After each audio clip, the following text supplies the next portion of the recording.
Ассалому алейкум ва рахматуллоҳи ва баракатуҳ. علیکم السلام و رحمت الله و برکاته. устоди бузург, як савол доштем аз тарҷумаи ҳолатон. Дар ҳамон тарҷумаи ҳолатон дар ақиби мошини устод Фиқати Шишта савол дода будед. ҳавайро дар ҳамон тарҷумаи ҳол ҷавобашро нагуфтед. Метавонед ҳамон ҷавобашро гӯед? چی سوال؟ Э, одам метавонад ки падари шавҳарашро падар гӯяд ё ки модари шавҳарашро падар гӯяд. نه، بعضی علما مثلا میگفتن که از روی احترام باشد هیچ گپ نمیگفتن، لیکن استاد ما هذا منکر من القول و زورا ادعوهم لآبائهم، همین آیت همین گونه تلاوت کردن وقتی که من سوال دادم. هذا منکر من القول و زورا، این بسیار قول منکر یعنی گناه و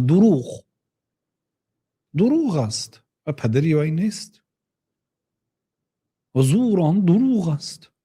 ادعوهم لآبائهم، هر یک کس را با پدری خودش ندا کنید. اونا پیشتر اصلی این آیت به آنهای نازل شده است که پسرخوان میگرفتن.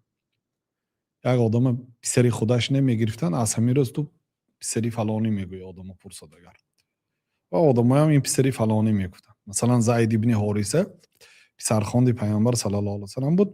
پیش از آمدن این آیت زید ابن محمد میگفتن. زید پسری محمد.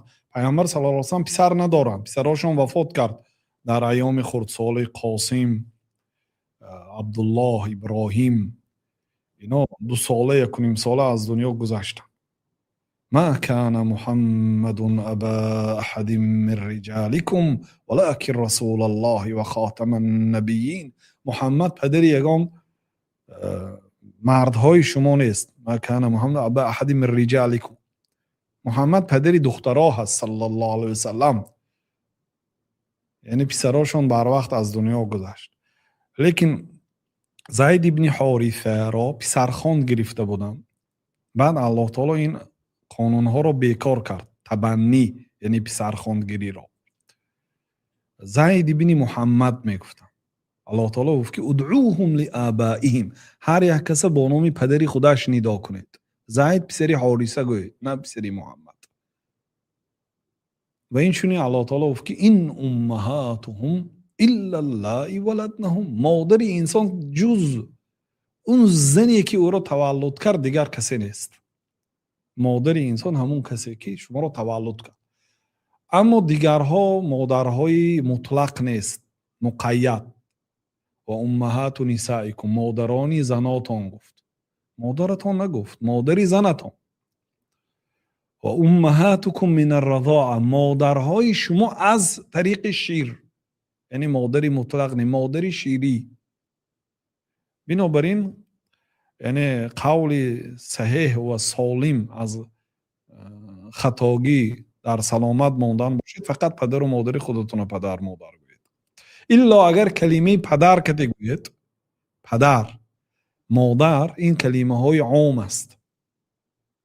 یک آدمی که فرزند دارد مثلا 30 سالش کلام باشد، همچون احترام پدر گفتن ممکن، لیکن به لهجه ها یعنی که دادا میخوای گپای نگفتن دکار، چون که مردم عادتا این گپه فقط برای پدری خودشان میگن. اصل باید هر یک کس پدری خودش پدر گوید، مادری خودش مادر گوید. والله اعلم.